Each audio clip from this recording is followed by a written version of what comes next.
নমস্কার, আমি Radhika village cooking ঘরে সবাইকে স্বাগতম। সবাই কেমন আছেন? আশা করি সকলেই ভালো আছেন।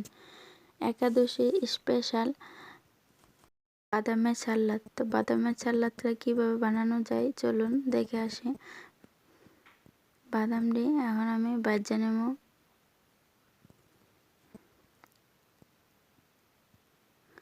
বেশি জাল দেবেন না, হালকা জালে বাদামটি ভাজবেন।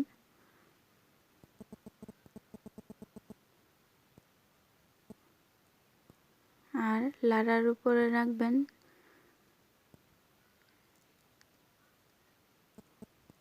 যাতে বাদামটি না পুড়ে। তাহলে এরকম লাড়ার উপরে রাখতে রাখতে বাদামটি ভাজা হয়ে গেছে। বাদামটি ভেজে নিচ্ছি, দেখতেই পাচ্ছেন বাদামটি ভাজা হয়ে গেছে, নামিয়ে নিয়েছি। এখন বাদামের খোসাটি এখন এরকম করে সেরা বাদামের খোসাটি ফেলাই দেব।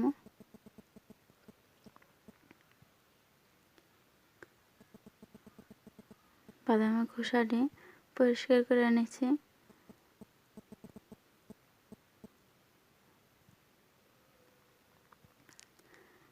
কাঁচামরিচ আর সিন্দুক লবণ, কাঁচামরিচ আর লবণটারে আমি টিপা নিতেছি।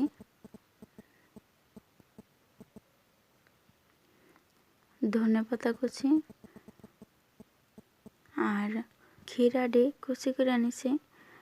আপনারা ক্ষীরা লইলেও পারেন, শসা লইলেও পারেন, যে কোনো থেকে একটা হইলে সেরে। তো বাদামের খোসাটি অনেক সুন্দরভাবে পরিষ্কার করে নিছি, দেখতেই পাচ্ছেন।